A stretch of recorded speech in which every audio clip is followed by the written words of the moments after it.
kung wala gyud mahimo ang syudad aning mga contractor nga nang hawa na o dili nagakatiwas sa mga project, nagid siguro posibilidad nga makatabang ang kuanan ni Kongreso about sa aning problema sa Cagayan de Oro karon ko.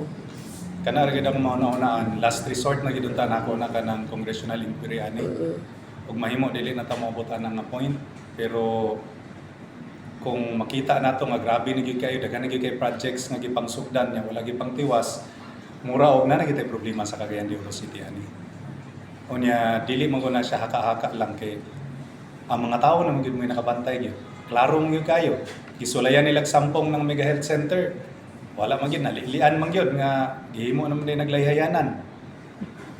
Na national news na hinunta. So daghan pa kay mga projects nga dagko.